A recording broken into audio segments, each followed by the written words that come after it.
you see an illustration, it says at the bottom, and this to me was counterintuitive. I said that there's 4 levels of learning. The first level of learning of the organization was fix as fail. What they're saying there, because we have to cut it short, is that the organization learned how they knew they had to focus on how to run the paper mill better and not lose $1 million, right? The first level learning, fix as fail. What does that mean?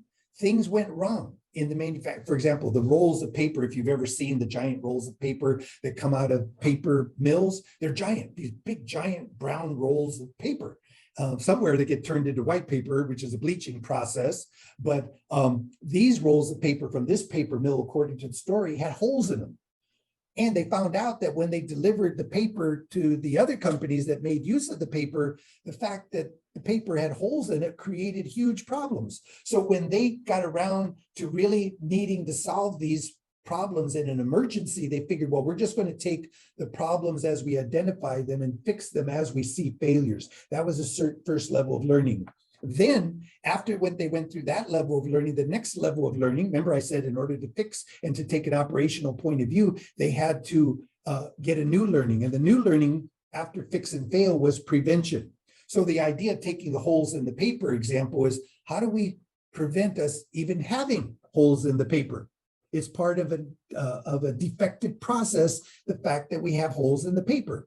The first level of learning was, okay, I found a hole, how do we fix it? Maybe I patch it. The second level was how do I prevent there being any holes? That's a second level of learning that they implemented. And they realized that as we dig deeper into combining all of our focus on fixing problems, we will focus on preventing problems instead of fixing problems as the system fails.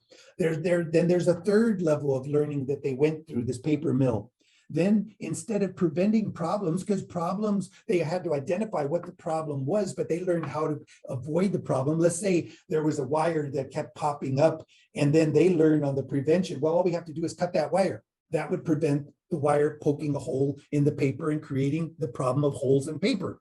But then they went through another level of root cause analysis. Why does wire get into a situation where it produces a hole in the paper? You see what I'm saying? It says that's really what they call the root cause.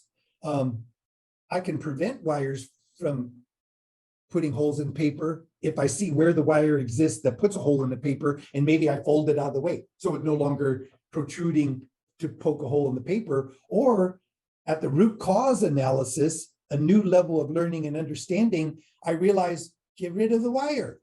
That's the root cause. The reason I get holes at all is because I have the wire there. So get rid of the wire. That is solving the root cause of the problem that produces holes in the paper. And then the last level of learning, which again, remember, bear in mind that the story is this organization learned how to solve most, if not all, of its problems.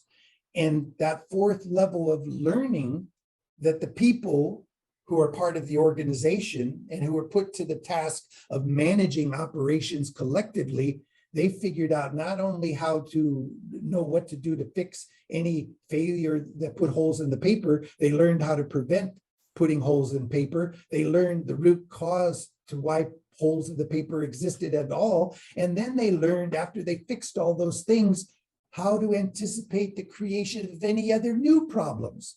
Because the way things happen in manufacturing or in service organizations is just because you fix one set of problems doesn't necessarily mean that your problems are solved forever.